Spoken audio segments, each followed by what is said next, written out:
Olá pessoal, essa é a parte 2 do tópico radioterapia de intensidade modulada. Nesse vídeo eu vou falar sobre algumas das maneiras de se obter o feixe de intensidade modulada e algumas recomendações para o planejamento de MRT e VMED. Na parte 1, eu falei sobre fluência não uniforme da radiação e o planejamento inverso. O link da parte 1 está na descrição deste vídeo aqui. Há diversas maneiras de obter feixes de radiação com intensidade modulada, através de MRT convencional com colimadores de multilâminas, de MRT rotacional com colimadores de multilâminas, MRT com compensadores, MRT rotacional com atomoterapia e assim vai. No acelerador linear, o método mais comum é a utilização dos colimadores de multilâminas, que são os MLCs. E é isso que vamos focar nesta apresentação, nas formas de entrega dos feixes de intensidade modulada no acelerador linear e com colimadores multilâminas, os MLCs. E como que isso é feito, então, Voltando lá na parte 1, qual que é o resultado do planejamento inverso? A fluência não uniforme. E para que possamos tratar o paciente com o que foi planejado pelo planejamento inverso, essa fluência obtida deve ser reproduzida mecanicamente, em termos de sequência de movimentos das lâminas. E isso é feito por um algoritmo próprio, chamado algoritmo de sequência de movimentos de lâminas, que é o Leaf Sequence Algorithm, que utiliza parâmetros da máquina e características dos colimadores multilâminas. Então, aqui nessa figura a gente vê um mapa de fluência, que foi obtida com o otimizador, com o optimizer, no planejamento inverso, e aqui já usando o Leaf Sequence Algorithm, a conversão em movimento de lâminas, daquela fluência, do mapa de fluência em movimento de lâminas. Quando estamos fazendo um planejamento de MRT convencional, assim que o sistema de planejamento inverso termina de otimizar o plano, o algoritmo de sequência de movimentos de lâminas entra em ação. E ele vai converter a fluência obtida lá no planejamento em sequência de movimento das lâminas, como a gente já falou. Ali temos que escolher se queremos que a entrega de dose seja feita no modo estático ou no modo dinâmico. Lembrando que a gente está falando de MRT convencional, que é o MRT com gantry fixo, que a gente chama simplesmente de MRT. No modo estático, o feixe, também chamado de step and shoot, o feixe é administrado por uma sequência de pequenos segmentos ou subcampos estáticos. Se a gente olhar nessa figura aqui, está representando isso. O mapa de fluência é traduzido em pequenos subcampos. E esses subcampos, quando sobrepostos, a soma desses segmentos vai resultar na modulação da intensidade do campo. Cada segmento desse, cada subcampo desse tem um valor de μ associado.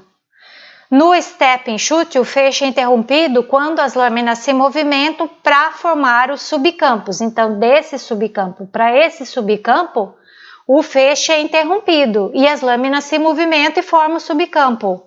Não há a movimentação das lâminas quando o feixe está ligado. Isso que a gente tem que guardar na nossa memória.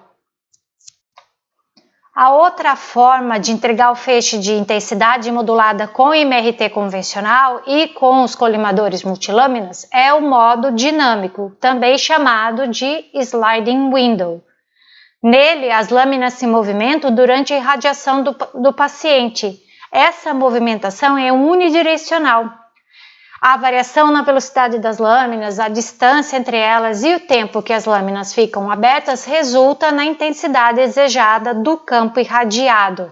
Então, vou mostrar esse filminho que eu fiz, da movimentação das lâminas, que é unidirecional, da esquerda para a direita.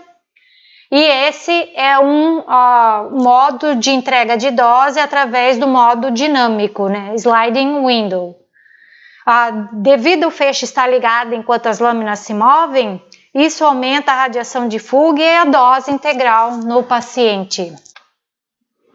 Ainda usando os colimadores multilâminas, no acelerador nós temos o MRT rotacional, onde o gantry e as lâminas se movem continuamente. Inicialmente tivemos a técnica do IMAT, que é o Intensity Modulated Arc Therapy, proposta em 1995 por Yu. Usa o MLC para conformar os campos dinamicamente enquanto o gantry gira. No IMAT, o campo é subdividido em subcampos de intensidade uniforme que se sobrepõem para produzir a modulação de intensidade desejada. Então, a gente vê aqui a formação de vários arcos no IMAT, com subcampos de intensidade uniforme que vão se sobrepor para fazer a modulação da intensidade desejada. Uma vantagem do IMAT é a menos modulação do feixe quando comparada com o método de MRT convencional. Lembrando que a intensidade modulada com o gantry em rotação, ela dá mais oportunidades geométricas para o sistema de planejamento entregar a dose. Isso resulta em menos modulação do feixe, que é uma vantagem muito grande quando comparada com o MRT convencional. Uma desvantagem é que o IMAT utiliza muitos arcos para entrega de um único campo de tratamento, como a gente pode ver pela essa exemplificação dessa figura aqui. Por isso, o IMAT não se tornou comercial. Em 2007, o Otto propôs uma versão modificada do IMAT, no qual é possível a variação da taxa de dose, da velocidade de rotação do gantry, do formato do campo de tratamento. Com isso, é possível ter uma distribuição de dose aceitável com um arco.